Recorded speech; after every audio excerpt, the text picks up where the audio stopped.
Collaborative robots must simultaneously be safe enough to operate in close proximity to human workers, while also being powerful enough to assist in industrial tasks such as lifting heavy equipment. These two design requirements are often at odds because the requirement for safety necessitates the robot be designed with low-powered actuators, while the requirement for performance often necessitates high-powered actuators.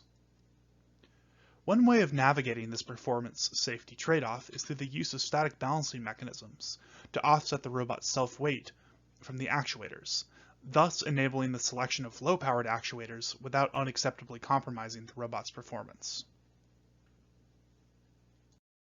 In this paper, we present the design of a novel 2-degree of freedom wire-wrapped cam mechanism for static balancing.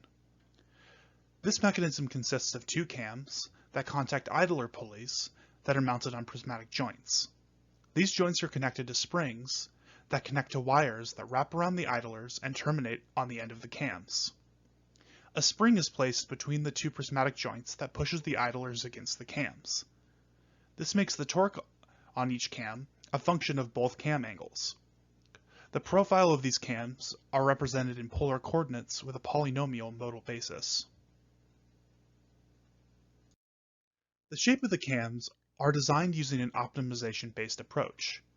The optimization routine selects the cam shape modal coefficients and spring pre-extensions that minimize the following objective function. The first term in the objective function corresponds to minimizing the difference between the actual and desired cam torques. The second and third terms of the objective function correspond to minimizing the sensitivity of the output torques to unmodeled changes in spring stiffness. This optimization problem is subject to the constraints that both cams stay convex, the cams stay within a manageable size, and the maximum spring extensions are not violated. Other cam design methods that have been presented in the literature suffer from high sensitivity to unmodeled changes in spring constant, can return non-convex cams, and do not guarantee that the springs stay below their extension limits. Additionally, previous works on wire-wrapped cams assume the torque on the cams results from 2 point forces, one from the idler cam contact that's normal to the cam, and one from the spring labeled spring 3 in this diagram that's tangent to the cam. In this work, we relax this assumption and model the torque on the cam as resulting from a distributed force from the wire cam contact and a corresponding distributed friction force. Additionally, there is a force at the wire termination point. To test if these effects are significant, we built a prototype of this mechanism. In this prototype, two heavy X816 actuators are connected to 3D printed cams.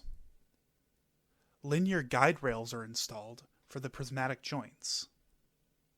The deflection in the series elastic elements of the heavy actuators are used to estimate the torque on the cams.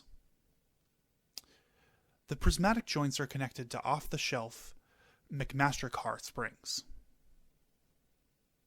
This video shows a sped-up version of the experiments. In these experiments, cam 1 is held fixed, while cam 2 sweeps from 0 to 90 degrees by 0.02 radian increments. Cam 1 then increments by 0.02 radians, and cam 2 sweeps back from 90 degrees to 0 degrees. This is repeated until cam 1 is at 90 degrees. At each angle, 20 torque measurements are taken. The results of this experiment are shown here. These results show that our model accurately predicts the torque on the cams to within 0.35 Newton meters. Additionally, it can be seen that the effects of wire cam friction can be significant for non-circular cams such as cam 1. Cam 2 was much closer to circular, and thus the difference between the infinite and finite friction models are more similar. Thank you for watching, and thank you to the National Science Foundation and Vanderbilt University for providing funding for this project.